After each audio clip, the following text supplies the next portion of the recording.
Cette année, à la Fédération culturelle canadienne-française, nous avons multiplié les actions au bénéfice du secteur artistique et culturel en francophonie canadienne et acadienne.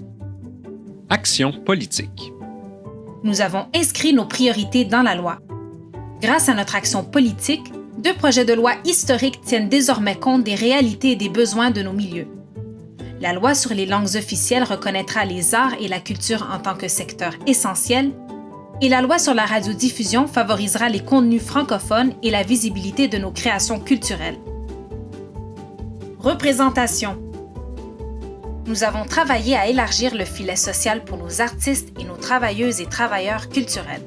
Lors des consultations pour la réforme de l'assurance-emploi, nous avons déposé un mémoire pour demander d'améliorer l'accès au filet social. Nous avons également comparu devant le Comité permanent du patrimoine canadien pour promouvoir une meilleure reconnaissance du statut de l'artiste. Information. Nous avons sensibilisé le grand public aux enjeux de notre secteur. Nous avons enregistré la série balado À nous la culture. 3 épisodes captivants animés par la journaliste culturelle Émilie Perrault. Une série à écouter et à faire découvrir. Sensibilisation. Nous avons aussi tenu notre 2e forum virtuel ouvert au grand public intitulé « Cultiver l'art en tant que service essentiel ». Cet événement a convié le public à réfléchir au rôle vital des arts et de la culture pour la société. Financement. Nous avons soutenu le financement des organismes artistiques et culturels. Nous avons travaillé à leur donner un meilleur accès au financement public en nous assurant que les critères des programmes tiennent compte de nos organismes. Nous avons mis en lumière le besoin de données probantes pour appuyer les dossiers prioritaires au développement culturel durable de nos collectivités. Collaboration. Nous avons lancé ou poursuivi de nombreuses initiatives pour soutenir la vitalité de nos milieux. Nous avons démarré la bande numérique, un service gratuit d'accompagnement au virage numérique ouvert à tous les organismes artistiques et culturels en contexte francophone minoritaire.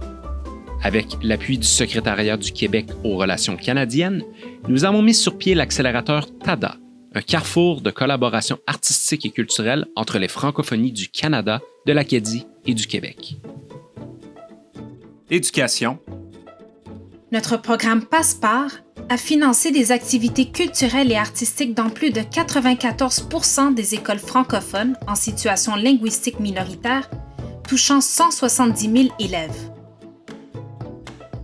Innovation.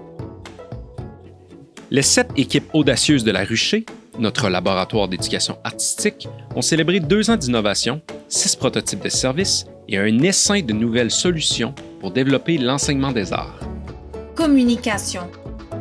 Enfin, notre voix politique a résonné haut et fort pour le développement culturel durable de nos communautés. Lors des élections fédérales, nos demandes électorales ont été largement rediffusées par nos membres, nos partenaires et les divers partis politiques. Nous avons publié une lettre ouverte signée par plus de 75 organisations pour rappeler le gouvernement à moderniser le système canadien de radiodiffusion et à protéger la souveraineté culturelle canadienne.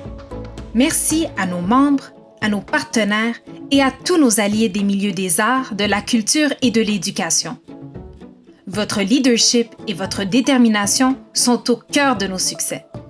Cette année, nous avons créé un outil exceptionnel pour diffuser nos réalisations dans nos milieux. Une page web animée à découvrir et à partager. Nos réussites sont celles de tout notre réseau. Parlons-en et faisons-les rayonner.